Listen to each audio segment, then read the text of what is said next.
आणि कोल्हापूर जिल्हा परिषद आणि पंचायत समितीचा आढावा घेतल्यानंतर तळ कोकणामध्ये जिल्हा परिषद आणि पंचायत समितीच्या मतदानाला शांततेत सुरुवात झाली आहे।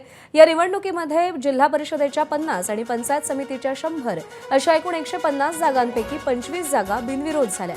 उर्वरित 125 जागांसाठी 359 उमेदवार निवडणुकीच्या रिंगणात आहेत आणि त्यासाठी जिल्ह्यातील 810 मतदान केंद्रांवरती 5,61,105 मतदार मतदानाचा हक्क बजावणार आहेत। कणकवलीमधून याचा आढावा घेतला आमच्या प्रतिनिधींनी, पाहूया। सिंधुदुर्ग जिल्ह्यात जिल्हा परिषद आणि पंचायत समितीच्या निवडणुकीच्या मतदानाला सुरुवात झालेली आपल्याला पाहायला मिळते। सिंधुदुर्ग जिल्ह्यात 50 जिल्हा परिषद आणि 100 पंचायत समितीच्या जागांसाठी निवडणूक होऊ घातलेली आहे आणि या निवडणुकीत जर पाहिलं असेल तर एकूण 150 जागांपैकी 25 जागा ज्या आहेत त्या बिनविरोध झालेल्या आहेत।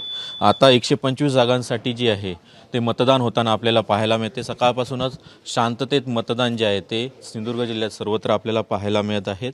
810 मतदान केंद्रांवर मतदान जे आहे ते सिंधुदुर्ग जिल्ह्यात पाहायला मिळते। एकूण 5,61,105 मतदार जे आहेत ते मतदानाचा हक्क जो आहे तो बजावताना पाहायला मिळत आहेत। एकंदरीत जर पाहिलं असेल तर सिंधुदुर्ग जिल्ह्यात महायुती विरुद्ध ठाकरे सेना अशी लढत जी आहे ते आपल्याला पाहायला मिळते। मंत्री नितेश राणेंनी असं म्हटलं होतं की आपल्या हक्काच्या जे उमेदवार निवडून येतील त्यांनाच निधी देणार आहे। मशाल चिन्हावर निवडून येणाऱ्या उमेदवारांना आपण कुठेही निधी देणार नाही असं म्हटलं होतं। त्यामुळे तो एक मुद्दा जो होतो तो या निवडणुकीत गाजलेला पाहायला मिळतोय। मात्र इतर जर पाहता सिंधुदुर्ग जिल्ह्यात महायुती विरुद्ध थेट ठाकरे सेना अशीच लढत जी आहे ते आपल्याला पाहायला मिळाली। एकंदरीत जर पाहिलं असेल तर सकाळी 7:30 वाजल्यापासून सिंधुदुर्ग जिल्ह्यात शांततेत मतदानाला सुरुवात झालेली पाहायला मिळते आणि सकाळपासूनच मतदारांचा उत्स्फूर्तपणे मतदान केंद्रांवर मतदानासाठी गर्दी करताना आपल्याला पाहायला मिळत आहे। कॅमेरा पर्सन महबूब शेखसह सदाशिव लाड, कणकवली, सिंधुदुर्ग। आणि गृहराज्यमंत्री योगेश कदम यांनी सपत्नीक मतदानाचा हक्क बजावला।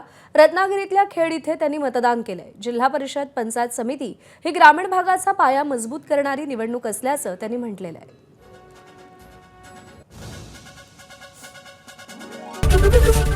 एबीपी माझा, उघडा डोळे बघा नीट।